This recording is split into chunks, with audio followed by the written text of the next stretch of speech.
Hi guys, welcome back to YouTube channel civil engineering hub. तो guys, आज की video बहुत इंपॉर्टेंट रहने वाली है उन सभी कैंडिडेट्स के लिए जो जेई सिविल एग्ज़ाम के लिए तैयारी कर रहे हैं। आने वाले टाइम में किसी भी एग्ज़ाम में अगर आप जूनियर इंजीनियर सिविल एग्ज़ाम के लिए प्रिपेयर हो रहे हो तो ये वीडियो आपके लिए बहुत हेल्पफुल रहने वाली है। ये वीडियो स्पेशली उन कैंडिडेट्स के लिए है जो JKSSB के अंडर जो जल शक्ति में पोस्ट आई है उनके लिए तैयारी कर रहे हैं। तो इस वीडियो में हम JKSSB जेई सिविल द्वारा जो एग्ज़ाम कंडक्ट हुआ था 27 अक्टूबर से 30 अक्टूबर 2021 तक टोटल 10 शिफ्ट में, उसमें जो क्वेश्चन पेपर्स आए थे उनको सॉल्व करेंगे। तो आज की वीडियो में हम 27 अक्टूबर यानी डे 1 में जो सेकंड शिफ्ट में पेपर हुआ था उसमें जो 120 क्वेश्चन आए थे उनमें से पहले 30 क्वेश्चन आज की वीडियो में करेंगे, यानी 1 से क्वेश्चन 30 तक आज की वीडियो में हम कंडक्ट करेंगे। इसी तरीके से 27 अक्टूबर का जो डे 1 का सेकंड शिफ्ट है इसके टोटल 120 क्वेश्चन हम 4 पार्ट्स में करेंगे। आज पार्ट 1 रहेगा जिसमें हम इसके जो जितने भी क्वेश्चन होंगे उनको विद एक्सप्लेनेशन करेंगे, जो आपको काफ़ी ज़्यादा हेल्प करेंगे आपकी प्रिपरेशन में। यहाँ पे आप खुद को चेक भी कर सकते हो, अपनी प्रिपरेशन को चेक कर सकते हो कि आप इन 30 क्वेश्चन में से कितने क्वेश्चन का आंसर सही से देते हैं। तो चलिए वीडियो को स्टार्ट करते हैं। चलिए गाइस, क्वेश्चन नंबर फर्स्ट देखिए आपकी स्क्रीन पर। 27 अक्टूबर को सेकंड शिफ्ट में ये पेपर आया था। तो यहाँ पे देखिए कह रहा है the share stress distribution in reinforced concrete section is. कह रहा है कि जो शेयर स्ट्रेस डिस्ट्रीब्यूशन होती है आरसीसी सेक्शन में वो किस तरीके से होती है। 4 ऑप्शन आपके पास, पैराबोलिक टेंशन एरिया में, या parabolic throat depth, parabolic compression area में, या फिर लीनियर। तो ये 4 ऑप्शन हमारे पास है। आप देखिए इसका सही ऑप्शन कौन सा बनता है। चलिए गाइस, इजी क्वेश्चन था, अगर आपने इसका सही आंसर दिया था तो बहुत अच्छा। मैं आपको बता दूं कि इसका सही आंसर ऑप्शन सी है, पैराबोलिक ऑनलाइन कंप्रेशन एरिया। चलिए इसकी एक्सप्लेनेशन पे बात करते हैं कैसे। ये मान लीजिए कोई एल सेक्शन है आरसीसी बीम का, आरसीसी यानी रीइंफोर्स्ड सीमेंट कंक्रीट, जिसमें कंक्रीट और स्टील का बनता है। और ये मैंने इसका क्रॉस सेक्शन यहाँ से उठा के बना दिया। अगर इसकी शेयर स्ट्रेस डिस्ट्रीब्यूशन हम देखें तो देखिए यहाँ पे एक न्यूट्रल एक्सिस है, ठीक है। ये न्यूट्रल एक्सिस है, न्यूट्रल एक्सिस से ऊपर वाला जो एरिया है, इससे ऊपर वाला एरिया कंप्रेशन जोन है और नीचे वाला एरिया टेंशन जोन में है। तो रीइंफोर्स्ड कंक्रीट बीम में अगर हम शेयर स्ट्रेस डिस्ट्रीब्यूशन देखें तो कंप्रेशन जोन में पैराबोलिक होता है और टेंशन जोन में रेक्टेंगुलर होता है। और क्वेश्चन में इसने बोला था कि share stress distribution RCC section में कैसे होता है। अगर हम चारों ऑप्शन को देखते तो कंप्रेशन जोन में पैराबोलिक होता है, बाकी में से कोई भी ऑप्शन जो है मैच नहीं कर रहा था, इसलिए हमारा जो आंसर रहेगा ऑप्शन नंबर सी। इसी तरीके से देखिए एक इंपॉर्टेंट नोट है, याद रखिएगा, इसके रिलेटेड क्वेश्चन आ सकता है।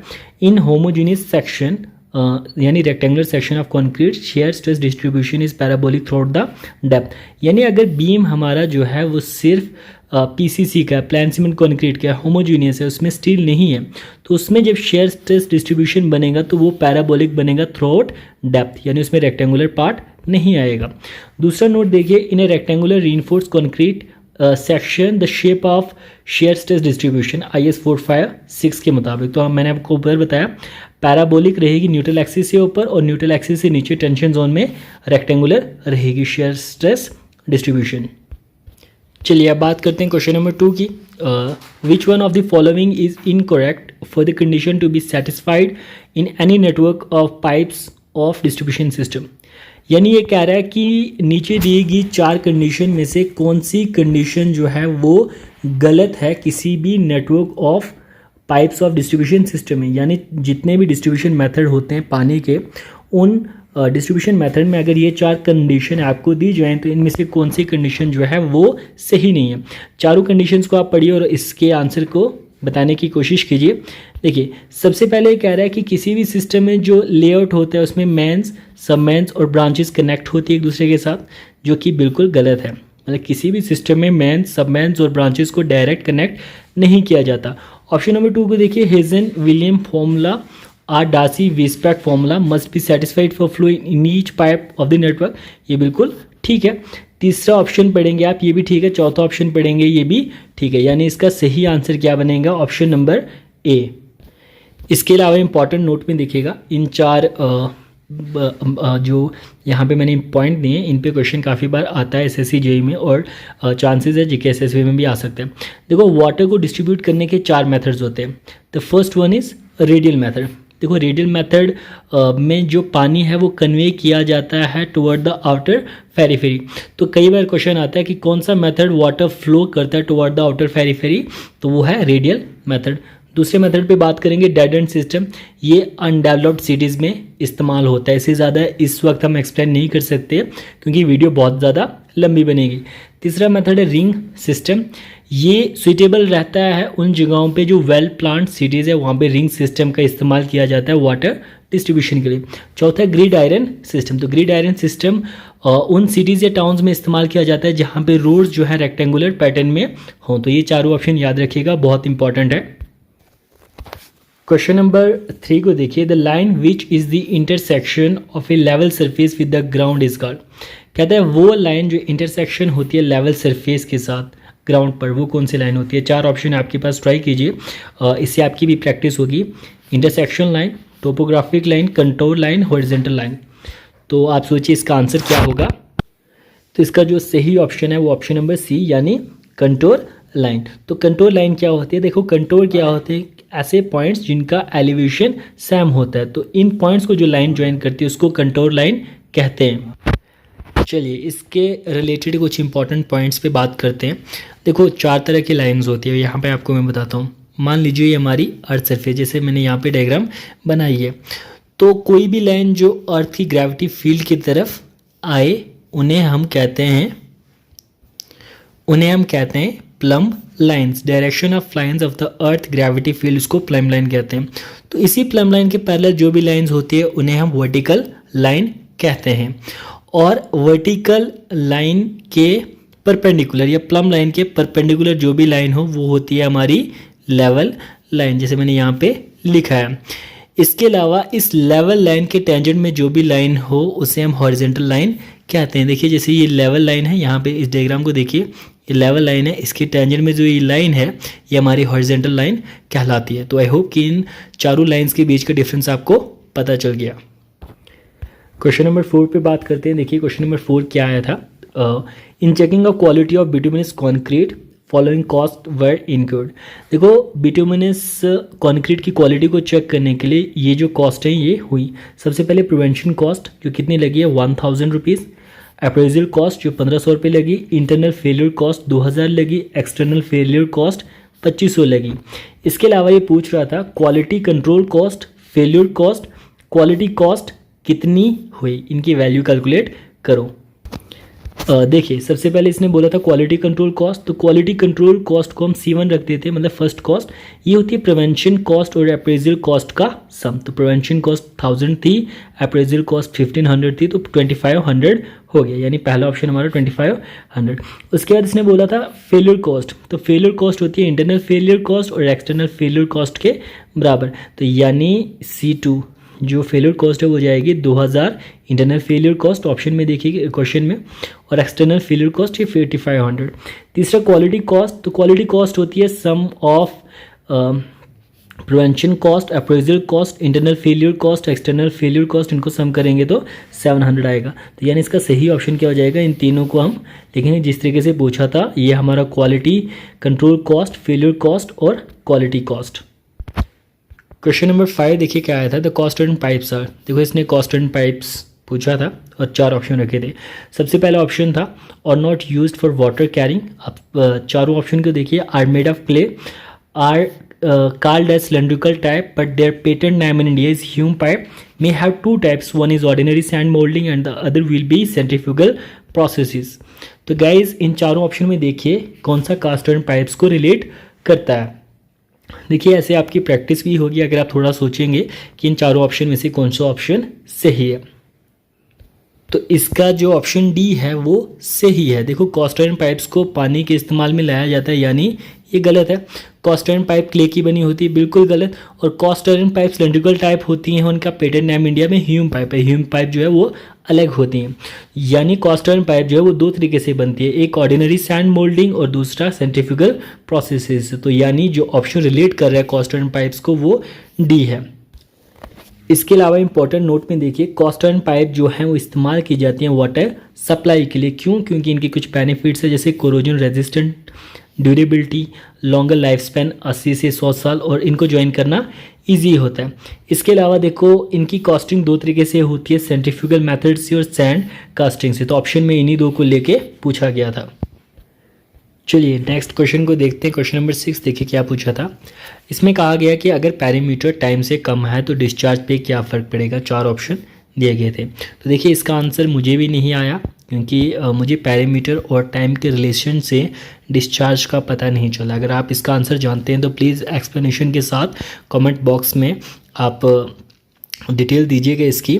देखिए यहाँ पे अगर हम डिस्चार्ज की बात करें ना, तो यहाँ पे मैंने लिखा है discharge is equal to area upon time. देखो डिस्चार्ज किसके बराबर होता है, डिस्चार्ज की बात करें तो एरिया इंटू वेलोसिटी। तो वेलोसिटी को हम लेंथ अपॉन टाइम लिख सकते हैं। तो फॉर यूनिट लेंथ, ठीक है, यूनिट लेंथ रखें तो ये क्या हो जाएगा, AV अपॉन टी। तो यूनिट लेंथ के लिए 1 हो जाएगा, तो डिस्चार्ज हमारा एरिया अपॉन टाइम बन जाएगा। तो देखिए अगर पैरामीटर बढ़ता है तो डिस्चार्ज बढ़ता है, इसका ये रिलेशन है। पैरामीटर डिस्चार्ज का कभी रिलेशन आए तो parameter is equal to 4.75 into discharge की पावर 1/2। तो पैरामीटर के बढ़ने पे डिस्चार्ज बढ़ता है। तो अगर पैरामीटर टाइम से कम है तो डिस्चार्ज पे क्या फ़र्क पड़ेगा, अगर आपको आता है तो कमेंट में इसका आंसर बताइएगा। क्वेश्चन नंबर 7 पे बात करेंगे। Which of the following is not a disadvantage of irrigation. ठीक है, 4 ऑप्शन दिए, इसमें से कह रहा है कि इरिगेशन का नुकसान कौन सा नहीं है। देखिए सबसे पहले हम इनलाइन नेविगेशन देखें तो इनलाइन नेविगेशन क्या होता है, जो हम ट्रांसपोर्ट पर्पस के लिए वाटर को एज ए मीडियम यूज़ करें। तो इरिगेशन में जो कैनल्स है इस काम में आ सकते हैं, यानी ये ऑप्शन सही बन रहा है, ये एडवांटेज है। उसके बाद वाटर लॉगिंग, ये डिसएडवांटेज है, यानी ये नहीं बनेगा। इसने बोला है कौन सा डिसएडवांटेज नहीं है, तो इनलाइन नेविगेशन फिलहाल डिसएडवांटेज नहीं है, एडवांटेज है। ब्लीडिंग ऑफ मॉस्किटो, बिल्कुल, इरिगेशन से मॉस्किटो पैदा होते हैं। इकोलॉजिकल इम्बैलेंस, क्योंकि बहुत ज़्यादा नहरें बनती हैं जिससे जो बैलेंस है इम्बैलेंस होता है, इकोलॉजिकल इम्बैलेंस, तो यानी इसका सही ऑप्शन ए बन जाता है। क्वेश्चन नंबर 8 देखिए, बहुत ईजी है। In order to contract the centrifugal force at curve the outer edge of the pavement is raise with respect to inner edge. क्या कह रहा है कि जैसे हमारी हाईवे होती हैं कर्व पे, ये देखिए, तो यहाँ पे जो आउटर एज है उसको रेज किया जाता है with respect to inner edge. ये आउटर एज है, ये इनर एज है। तो आउटर एज को इनर एज के रिस्पेक्ट में रेज करना क्या कहलाता है, सिंपली इसको कहते हैं हम सुपर एलिवेशन। तो इसका सीधा सीधा ऑप्शन सुपर एलिवेशन बन जाएगा। इसके अलावा एक और इम्पॉर्टेंट टर्म आती है ऑफ ट्रैकिंग। देखो ऑफ ट्रैकिंग क्या होता है, यहाँ पे ध्यान दीजिएगा, ये कर्व है, तो जब कर्व पे गाड़ी चलती है तो उसके अगले वाले 2 पे, जैसे ये हैं, ये पिछले वाले 2 पे को फॉलो नहीं करते, जिस वजह से कर्व पे वो हमेशा एक्स्ट्रा विड्थ लेते हैं रोड की। तो एक्स्ट्रा विड्थ लेते हैं, इसलिए कर्व पे वाइडनिंग ऑफ रोड की जाती है। तो ये जो एक्स्ट्रा विड्थ लेते हैं, देखिए यहाँ पे मैंने ये एरो दिए हैं, इसको समझिएगा। तो ये एक्स्ट्रा विड्थ को ही हम ऑफ ट्रैकिंग कहते हैं, और इसकी वैल्यू होती है L² अपॉन 2R। L आ गया डिस्टेंस फ्रंट और जो पहले और आखिरी पे हैं उनके बीच का, और R आ गया radius of curve. Question number 9 पे देखिए, the diameter of the transverse links shawl not be less than. देखिए ट्रांसवर्स लिंक्स क्या हुआ, जैसे मान लीजिए ये हमारा कॉलम है, तो कॉलम में जो मेन स्टील लगता है उसको बांधने के लिए जो स्टील लगता है उसको कहते हैं ट्रांसवर्स स्टील। इसी तरीके से अगर हम बीम की बात करें तो बीम में मेन स्टील को बांधने के लिए जो स्टील लगता है उसे ट्रांसवर्स स्टील कहते हैं। तो उस ट्रांसवर्स स्टील का जो डाया है वो कभी भी 6 mm से कम नहीं होना चाहिए। तो इसका ऑप्शन बन जाएगा डी। क्वेश्चन नंबर 10 देखिए, a 20 mm diameter circular rod carries a pull parallel to the centroidal axis at a distance from it. Find the eccentricity if the maximum strain is 20% greater than the mean stress at a section normal to the axis। कह रहा है कि एक 20 mm diameter circular rod है जो पुल ले रहा है। पुल की वैल्यू मैंने यहाँ पे लिखी नहीं है और ये क्वेश्चन में भी नहीं दी थी, तो पुल P मान लेते हैं हम, ठीक है। 20 mm सर्कुलर रॉड है जो एक पुल ले रहा है, P की वैल्यू सेंट्रोइडल एक्सिस पे किसी डिस्टेंस पे। तो एसेंट्रिसिटी आप बताइए कितनी होगी अगर मैक्सिमम स्ट्रेस यानी सिग्मा मैक्स जो है वो जो है 20% एक्स्ट्रा मीन स्ट्रेस है। तो अगर हम सिग्मा मीन रखते हैं मीन स्ट्रेस को, तो ये मैक्सिमम वाला जो है इससे 20% एक्स्ट्रा है, तो sigma maxima is equal to sigma mean into 1.2। चलिए इसको सॉल्व करते हैं। चलिए ये रख लीजिए हमारा सर्कुलर रॉड, इसका डाया 20 mm है और यहाँ पे हमने बताया था एक पुल लग रही है P at a distance E, मतलब एसेंट्रिसिटी पे लग रहा है, ये क्वेश्चन में बताया था। इसने बताया था कि जो मैक्सिमम स्ट्रेस है वो मीन स्ट्रेस से 1.2 20% एक्स्ट्रा, यानी रिलेशन क्या बन जाएगा, maximum stress 1.2 into mean stress. अब मैक्सिमम स्ट्रेस के लिए हमें पता है स्ट्रेंथ ऑफ मैकेनिक्स में क्या फॉर्मूला होता है, direct stress M/A plus M/Z। तो load upon area P upon A is equal to moment क्या होता है, load into eccentricity P into E upon Z, Z section modulus है। और मीन स्ट्रेस की बात करें तो सिंपली लोड अपान एरिया, तो लोड P और एरिया सर्कुलर का पाई डी स्क्वायर अपान 4, तो 4 ऊपर आ जाएगा 4P पाई डी का स्क्वायर। इसी तरीके से अगर हम इसमें इन दोनों वैल्यूज़ को डालें, सिग्मा मैक्स और सिग्मा मीन को इसमें डालेंगे तो हमारा आंसर निकल जाएगा। देखिए सबसे पहले हम सिग्मा मैक्स की वैल्यू इसमें डालते हैं, ये क्या हो जाएगा P अपान A को हम 4P अपान पाई डी स्क्वायर लिख सकते हैं। और इसी तरीके से PE अपान Z, तो PE अपान Z, PE ऐसे रहेगा और Z की वैल्यू क्या हो जाएगी, पाई डी की पावर 4 अपान 64 का हाफ में बन जाएगा pi D Q upon 32 is equal to 1.2 into mean की वैल्यू ये है। इसको अगर हम सॉल्व करेंगे तो यहाँ से E की वैल्यू 0.5 mm आती है। देखो अगर एग्जाम में ऐसे जैसे क्वेश्चन आते हैं जिसमें बहुत ज़्यादा कैलकुलेशन हो, क्योंकि कैल्सियम अलाउड नहीं होता, तो ऐसे क्वेश्चन को हमेशा स्किप करना चाहिए और लास्ट में अगर टाइम बचे तो इनको अटैम्प्ट करना चाहिए, क्योंकि ये बहुत ज़्यादा टाइम खाते हैं। नेक्स्ट देखिए question number 11, CPM critical path method किसको रिलेट करता है, इन 4 ऑप्शन में से किसको रिलेट करता है बताइए आप। तो देखिए क्रिटिकल पाथ मेथड जो है वो रिलेट करता है टाइम को। इसके अलावा देखिए पर्ट एनालिसिस में 3 टाइम एस्टिमेट लगता है और CPM में सिंगल टाइम एस्टिमेट लगता है। तो ऑप्टिमिस्टिक टाइम एस्टिमेट, पैसिमिस्टिक और मोस्ट लाइकली टाइम, तो इनको एक्सप्लेन करेंगे नहीं इस वक्त क्योंकि वीडियो बहुत ज़्यादा लंबी बनेगी। क्वेश्चन नंबर 12 देखिए क्या आया था, in the case of dash the wear of rails is maximum, किस केस में जो रेल्स की वेयर है वो मैक्सिमम होती है, tangent curve, sharp curve, coastal area, tunnels. देखिए हर जगह पे जो वेयर ऑफ रेल्स होती है, लेकिन शार्प कर्व पे सबसे ज़्यादा वेयर रेल्स की होती है रेलवे ट्रैक में। क्वेश्चन नंबर 13 देखिए, the tensile strength in mega pascal of a good quality hardened and tempered steel wide chain pins is, क्या कह रहा है कि tensile strength good quality harden और टेम्पर्ड स्टील वाइड चैन पिंस की कितनी होनी चाहिए, ये 4 ऑप्शन है। तो इसका सही ऑप्शन है 700 मेगा पास्कल्स। देखिए थोड़ा एक्सप्लेन करते हैं चीज़ों को। देखो इंस्ट्रूमेंट जो यूज़ होते हैं चैनिंग और टैपिंग के दौरान वो हैं arrows, पैग्स, ranging rods, offsets, plum, Bob. Arrows को हम चैन पिंस कहते हैं, ये चैन की एंड पोजीशन को मार्क करने के लिए इस्तेमाल किया जाता है, जिनका डाया 4 mm होता है और इनकी minimum tensile strength 700 mega pascal होनी चाहिए, याद रखिएगा। और इनकी लेंथ 400 mm होती है और इनका जो डाया होता है लूप का टॉप पे वो होता है 50 mm का। इसके अलावा पैग्स की बात करें तो ये सर्विस स्टेशन को मार्क करते हैं। मान लीजिए ये हमारा सर्विस स्टेशन है, तो इस स्टेशन को मार्क करने के लिए हमारे पैग्स का यूज़ किया जाता है। ये लकड़ी के ज़्यादातर होते हैं और 15 सेंटीमीटर लंबे होते हैं। रेंजिंग रॉड इंटरमीडिएट पॉइंट्स को लोकेट करता है, 2 या 3 मीटर लेंथ के होते हैं। इनके अल्टरनेट रेड और वाइट बैंड्स होते हैं 20-20 सेंटीमीटर पे, 200 mm पे। तो ऑफसेट रॉड भी चैन को खींचने के काम में आता है। इसके अलावा प्लम बॉब चैन सर्वे में कब इस्तेमाल आता है, अगर हम स्लोपिंग में हॉरिजॉन्टल डिस्टेंस इन 2 पॉइंट्स का मेजर कर रहे हैं, तो यहाँ पे हमें प्लम बॉब का यूज़ होता है। नेक्स्ट क्वेश्चन देखिए guys, question number 14, the main design factor of rail is. तो देखिए रेल के लिए जो मेन फैक्टर होता है वो होता है वेट पर यूनिट लेंथ, यानी रेल के सेक्शन का वेट पर यूनिट लेंथ में क्या है वो मेन फैक्टर होता है इनके डिज़ाइन के लिए।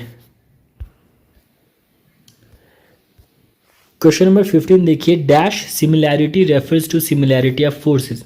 तो इन चारों में से कौन सी सिमिलैरिटी रेफर करती है सिमिलैरिटी ऑफ फोर्सेस को, तो यह डायनामिक सिमिलैरिटी। क्वेश्चन नंबर 16 देखिए, in gravity dam design vertical silt and water pressure is set by assuming that the silt and the water along have density in kg per cubic metre of. क्या कह रहा है कि gravity dams में जो silt deposit होती है back side में, उस वर्टिकल स्लिट का और वाटर प्रेशर से जो डैम पे प्रेशर बढ़ता है ठीक है, उसकी डेंसिटी कितनी एज्यूम की जाती है, तो उसकी डेंसिटी एज्यूम की जाती है 1925 kg पर क्यूबिक मीटर। देखिए कैसे, देखिए अगर बात करें तो ग्रेविटी डैम पे किन किन फोर्सेस का एक्ट होता है, मतलब कौन कौन सी फोर्सेस एक्ट करती है। सबसे पहले वेट डैम का, वो तो होता ही है। उसके बाद वाटर का प्रेशर, उसके बाद अपलिफ्ट प्रेशर जो पर्कुलेट होता है पानी डैम की फाउंडेशन में, earthquake pressure, wind pressure, ice pressure, water pressure, pressure due to silt deposited on upstream face.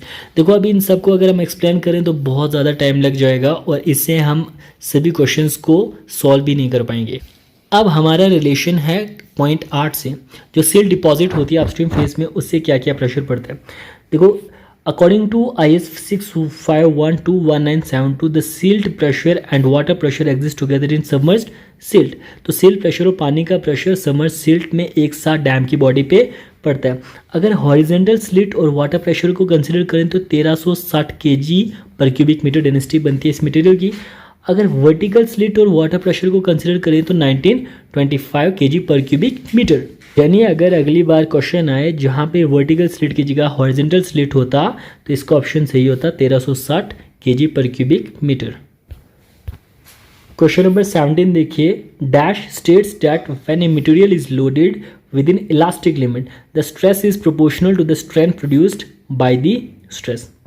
क्या कह रहा है, देखो चार ऑप्शन है, तो कह रहा है कौन सा लॉ हमें ये बताता है कि अगर मटेरियल को इलास्टिक लिमिट तक हम खींचे तो स्ट्रेस प्रोपोर्शनल रहती है स्ट्रेन के। तो सभी को पता है कि ये हुक्स लॉ बताता है।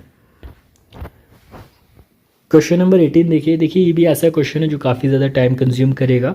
ए prestressing force of 400 kN is applied on concrete beam by a cable. The area of cable wide is 200 mm square. Determine the percentage loss of stress due to shrinkage of concrete assuming the beam to be pre-tensioned, young modulus of elasticity and age of concrete at transfer is 7 days. तो ये हमारे पास data दिया, तो बोल रहा है percentage loss of stress बताओ कितना हुआ। देखो इसकी एक्सप्लेनेशन करें तो सबसे पहले परसेंटेज लॉस इन स्ट्रेस इसने पूछा है, ये होता है लॉस इन स्ट्रेस और इनिशियल स्ट्रेस का रेशियो मल्टीप्लाई 100। तो हमें सबसे पहले इनिशियल स्ट्रेस और फिर लॉस इन स्ट्रेस को फाइंड करना होगा। तो प्री टेंशन के लिए लॉस इन प्री स्ट्रेस कितना होता है, ये होता है स्ट्रेन इन प्री स्ट्रेस। ठीक है, स्ट्रेन कितनी लॉस हुई प्री स्ट्रेस में into young modulus of elasticity, क्योंकि हमें पता है यंग मॉडुलस ऑफ इलास्टिसिटी होता है ratio of stress to strain. तो स्ट्रेस क्या हो जाएगा, Young modulus of elasticity into strain. अब देखिए यहाँ पे ये जो है ये श्रिंकेज स्ट्रेन है कॉन्क्रीट में, जिसकी वैल्यू 3 × 10⁻⁴ होता है, और यंग मॉडुलस ऑफ स्टील हम एज्यूम करते हैं 2 × 10⁵ न्यूटन पर mm²। तो इनिशियल स्ट्रेस क्या हो जाएगी, load upon area. Load 400 kN था, न्यूटन में 400 × 10⁻³ और एरिया 200 mm², तो ये इनिशियल स्ट्रेस थी 2000 न्यूटन पर mm²। तो इनिशियल स्ट्रेस की वैल्यू हमने निकाली 2000 न्यूटन mm²। अब लॉस इन स्ट्रेस, देखिए लॉस इन स्ट्रेस क्या हो जाएगा, Young modulus of elasticity into shrinkage strain जो यहाँ पे हमने निकाले, तो ये हो जाएगा 60 न्यूटन पर mm²। तो परसेंटेज लॉस ऑफ स्ट्रेस क्या हो जाएगा, loss in stress upon initial stress into 100, तो 3% इसका आंसर हो जाएगा। इसके बाद देखिए एक क्वेश्चन आया था जिसमें एक फ्रेम दिया था, ट्रस दी थी, और इसमें बताया था आइडेंटिफाई करो कि इनमें से किन मेंबर्स पे जीरो फोर्स होगी। देखिए हमारा लोड वर्टिकल है, ठीक है, इस वजह से जितने भी वर्टिकल मेंबर्स हमारे होंगे उन सब पे जो फोर्स होगी वो ज़ीरो होगी। अभी हम इसको प्रूफ नहीं कर सकते क्योंकि बहुत ज़्यादा टाइम जाएगा, तो इसको आप खुद से ट्राई कीजिएगा। नेक्स्ट क्वेश्चन देखिए हमारा question number 20, what is the main cause of salinity water. ठीक है, सैलिनिटी वाटर का मेन कॉज क्या होता है, 4 ऑप्शन है, तो वाटर लॉगिंग जो है वो मेन काज होता है वाटर सैलिनिटी का। नेक्स्ट क्वेश्चन 21 देखिए, क्वेश्चन नंबर 21 क्या आया था 27 अक्टूबर को, in the squatting type of water closet the pan is fitted with P trap और एस ट्रैप, देन देखो कहता है squatting type of water closet में जो पैन है वो फिट किया जाता है पी ट्रैप या एस ट्रैप से, तो उसके बाद क्या होता है, देखो ये दोनों फिट किए जाते हैं सॉइल पाइप के साथ। क्वेश्चन नंबर 22 देखिए, in vortex casing the circular chamber is known as. Vortex casing में जो सर्कुलर चैम्बर है उसको क्या कहते हैं, 4 ऑप्शन है, airtight chamber, whirlpool chamber, airpool chamber, liquid debris. तो सही ऑप्शन है व्हर्लपूल चैम्बर। देखिए कैसे, देखिए गाइस, फ्लो दो तरह का होता है, फ्री वोर्टेक्स और force vortex flow. Free vortex flow वो वोर्टेक्स फ्लो होता है जिसमें कोई एक्सटर्नल टॉर्क नहीं होती है लिक्विड मास को रोटेट करने के लिए, और फोर्स वोर्टेक्स वो होता है जिसमें एक्सटर्नल टॉर्क की ज़रूरत पड़ती है। अब देखिए यहाँ पे flow of fluid through a hole provided at the bottom of a container like a wash basin, वो फ्री वोर्टेक्स फ्लो की एग्जांपल है। यानी अगर वॉश बेसिन है, उसमें यहाँ से ओले पानी फिल करेंगे तो पानी कुछ इस तरीके से जो है हमारा जाता है, तो इसको कहते हैं फ्री वोर्टेक्स फ्लो। तो इसी तरीके से ए व्हर्लपूल इन ए रिवर, कभी कभी आपने रिवर में देखा होगा इस तरीके से बनता है, तो वो भी एक एग्जांपल है फ्री वोर्टेक्स फ्लो की। इसके अलावा the flow of fluid in a centrifugal pump casing are also called whirlpool chamber, तो ये हमें ऑप्शन में पूछा गया था। देखिए क्वेश्चन नंबर 23 क्या आया था, various activities of a project are shown on bar chart. तो बार चार्ट सिंपल रिप्रेजेंटेशन थी, ठीक है, प्रोजेक्ट्स की। तो इसमें जो एक्टिविटीज़ है उनको कैसे रिप्रेजेंट किया जाता था, हॉरिजॉन्टल लाइन से, इस तरीके से चार्ट बनाया जाता था, ठीक है। यहाँ पे एक्टिविटीज़ रखी जाती थी, यहाँ पे प्रोजेक्ट की ड्यूरेशन रखी जाती थी। तो इस तरीके से हमारी एक्टिविटीज़ होती थी, जितनी ज़्यादा लेंथ होती थी इसकी उतनी ज़्यादा ड्यूरेशन होती थी। तो ये जो हॉरिजॉन्टल लाइन्स है ये एक्टिविटीज़ को बताता था प्रोजेक्ट की। क्वेश्चन नंबर 24 भी इजी था, ये बोल रहा है कंजेप्टिव इरिगेशन रिक्वायरमेंट किसके बराबर होता है। देखो सबसे पहले मैं आपको बता दूं, जो कंजेप्टिव यूज़ होता है ये किसके बराबर होता है। देखो कोई भी फसल होती है उसको जितना पानी चाहिए होता है उसको कहते हैं कंजेप्टिव यूज़। ये किसके बराबर होगा, सबसे पहले इफेक्टिव रेनफॉल। देखो जितना फसल को पानी चाहिए, जो बारिश से मिला, जो कम पड़ा उसमें हम जोड़ देंगे क्या, इरिगेशन रिक्वायरमेंट। तो यहाँ से अगर हम कंजेप्टिव इरिगेशन रिक्वायरमेंट यानी इरिगेशन रिक्वायरमेंट की बात करें तो ये हो जाएगा कंजेप्टिव यूज माइनस नेट रेनफॉल। तो कंजेप्टिव इरिगेशन रिक्वायरमेंट क्या हो जाएगा, कंजेप्टिव यूज में से बारिश को निकाल दो तो वो जो बचा हुआ पानी है वो इरिगेशन से हमने फसल को देना है। देखो एक ट्रिक बताऊंगा आपको, इसको याद रखिएगा, GFNC, गर्लफ्रेंड नहीं चाहिए, इस ट्रिक को याद रखिएगा।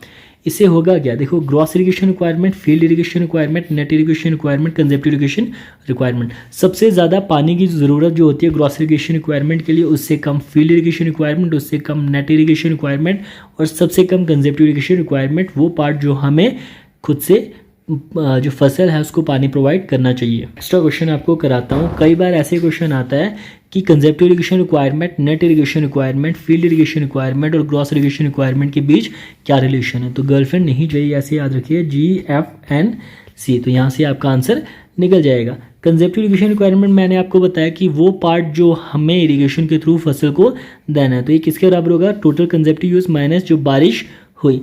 तो कंजेप्टिव यूज हो गया पानी की कितनी ज़रूरत है फसल को, और इफेक्टिव रेनफॉल हो गया बारिश ने कितनी रिक्वायरमेंट फसल की, जो पानी की डिमांड थी वो पूरी की। तो नेट इरिगेशन रिक्वायरमेंट जो होता है ये होता है consumptive irrigation requirement plus leaching requirement, ठीक है। वो जो साल्ट्स होते हैं हमारे फील्ड में, ठीक है, उसको रिमूव करने के लिए जो पानी चाहिए उसको कहते हैं लीचिंग रिक्वायरमेंट। तो नेट इरिगेशन रिक्वायरमेंट में कंजेप्टिव इरिगेशन रिक्वायरमेंट में वो हिस्सा जोड़ देते हैं जो लीचिंग रिक्वायरमेंट के लिए पानी चाहिए। इसके अलावा देखिए फील्ड इरिगेशन रिक्वायरमेंट, तो इसमें हम सरफेस रन ऑफ लॉसेज को भी कंसिडर करते हैं, यानी ये हो जाएगा net irrigation requirement plus surface run of losses के बराबर। और फाइनली ग्रॉस इरिगेशन रिक्वायरमेंट जो होता है ये होता है field irrigation requirement plus conveyance losses के बराबर। नेक्स्ट क्वेश्चन देखिए, total angle of deflection of a transition curve is equal to, जो टोटल एंगल होता है डिफ्लेक्शन, एंगल ऑफ डिफ्लेक्शन होता है ट्रांजिशन कर्व में, वो स्पाइरल एंगल के थर्ड टाइम होता है, यानी spiral angle divided by 3। Question number 26 देखिए, यहाँ पे कह रहा है कि IS कोड के मुताबिक इसमें से कौन सा एपरेटस ऐसा है जो सैंड रिप्लेसमेंट मेथड में यूज़ नहीं होता। सैंड रिप्लेसमेंट मेथड एक ऐसा मेथड है जिससे सॉइल की जो डेंसिटी है बल्क यूनिट वेट और ड्राई यूनिट वेट कैलकुलेट किया जाता है। तो 4 ऑप्शन है, कैलिब्रेटिंग कंटेनर यूज़ होगा, प्रॉक्टर मोल्ड ये अलग मेथड यूज़ नहीं होगा, metal tray with central hole use होता है, सैंड पोरिंग सिलेंडर यूज़ होता है। तो इस एपरेटस में से प्रॉक्टर मोल्ड का इस्तेमाल नहीं किया जाता है सैंड रिप्लेसमेंट टेस्ट में। चलिए इसके रिलेटेड एक और क्वेश्चन करते हैं। देखिए यहाँ पे, which of the following method for mass density determination can not be use for stony Gravely soil, कहता है कि कौन सा ऐसा मेथड है जो इस्तेमाल नहीं किया जाता अगर पत्थरी वाली मिट्टी है, तो कोर कटर मेथड का इस्तेमाल वहाँ पे नहीं किया जाता। देखो, सॉइल की डेंसिटी निकालने के लिए 3 मेथड होते हैं, core cutter method, sand replacement method और water displacement method. Core cutter method जो है इस्तेमाल किया जाता है फाइन ग्रैंड कोहेसिव सॉइल्स के लिए, जिसमें पत्थर शतर ना हो, जो मिट्टी के हों। कोर कटर जो होता है ये सिलेंडर होता है जो ओपन होता है टॉप पे और बॉटम पे, और इसका जो डाया होता है 100 mm होता है और हाइट जो है वो 12.5 सेंटीमीटर होती है, और इसका टोटल वॉल्यूम 1 लीटर होता है। सैंड रिप्लेसमेंट मेथड की बात करें तो ये यूज़ होता है हार्ड और ग्रेवली सॉइल्स के लिए, जहाँ पे कोर कटर मेथड का यूज़ नहीं कर सकते। तो ये ज़्यादातर हाईवे की कंस्ट्रक्शन में यूज़ होता है। तो वाटर डिस्प्लेसमेंट मेथड सिर्फ मिट्टी वाली सॉइल के लिए यूज़ होता है, जहाँ पे मिट्टी के लम्प्स जो हैं वो बन सकते हैं। क्वेश्चन नंबर 28 देखिए, यहाँ पे कह रहा है कि what is the minimum value of water supply per head per day for house for low income group and economical weaker section depending upon prevailing conditions according to IS code 11/72/1993। यानी per capita पर demand कितनी होती है normal conditions के लिए, तो वो 135 litre per capita per day की डिमांड होती है पानी की डोमेस्टिक यूज़ के लिए। नेक्स्ट क्वेश्चन देखिए, क्वेश्चन नंबर 28 क्या आया था। तो क्वेश्चन नंबर 28 में कह रहा था कि करेक्ट सीक्वेंस आप बताएं। नीचे 4 सीक्वेंस दिए थे, ऑप्शंस दिए थे, इनमें से कौन सा सही सीक्वेंस है जब भी कोई ट्रेन हमारी क्रॉस होती है किसी भी टर्न आउट पे। ठीक है, जैसे मान लो ये कोई टर्न आउट है, तो जब भी इस टर्न आउट से ट्रेन क्रॉस होती है तो उसका सीक्वेंस क्या बनता है, वो पहले किस चीज़ से क्रॉस होती है। तो ये 4 ऑप्शन हैं, इन 4 ऑप्शंस को पढ़िए और बताइए कौन सा सही आंसर है। चलिए सबसे पहले देखिए डायग्राम में भी, सबसे पहले जब ट्रेन आती है तो वो टॉय ऑफ स्विच पे आती है, फिर टंग रेल से होती है, फिर लेड रेल पे आती है, फिर क्रॉसिंग होती है। क्वेश्चन नंबर 29 देखिए, थोड़ा मैथमेटिकल था। ये कह रहा है कि एक व्हीकल जो है वो ट्रैवल कर रही है 2 किलोमीटर डिस्टेंस किस गति के साथ, 50 मीटर पर सेकंड स्पीड के साथ, और फिर वो अगले 3 किलोमीटर में जो स्पीड रखती है वो 30 मीटर पर सेकंड रखती है। तो आप बताइए एवरेज वेलोसिटी या एवरेज स्पीड जो है वो गाड़ी की क्या रही। देखिए हमें पता है कि जो स्पीड होता है वो होता है डिस्टेंस अपॉन टाइम, लेकिन यहाँ पे 2 डिस्टेंस जो है 2 किलोमीटर 3 किलोमीटर अलग अलग स्पीड से इस व्हीकल ने कवर किए। तो हमें स्पीड निकालनी है कि एवरेज स्पीड 5 किलोमीटर के दौरान क्या रही। तो टोटल डिस्टेंस जो है व्हीकल ने कवर जो किया वो हो जाएगा 5 किलोमीटर, और टोटल टाइम जो लगा था 2 किलोमीटर चलने में इस गति के साथ टाइम कितना लगा वो कैलकुलेट करेंगे, और 3 किलोमीटर इस गति के साथ चलने में कितना टाइम लगा वो कैलकुलेट करेंगे। यहाँ पे डालेंगे तो हमारी स्पीड निकल के आएगी। देखिए कैसे सिंपल है एक्सप्लेनेशन में। तो स्पीड जो है डिस्टेंस अपॉन टाइम, तो यहाँ पे सबसे पहले हम बताएंगे कि 2 किलोमीटर चलने में 50 मीटर पर सेकंड की स्पीड से कितना टाइम लगा। 2 किलोमीटर चली और 50 मीटर पर सेकंड यानी 40 सेकंड में दूरी कवर की, और अगले 3 किलोमीटर में 30 मीटर पर सेकंड स्पीड थी। तो डिस्टेंस अपॉन टाइम तो 100 सेकंड का टाइम लगा।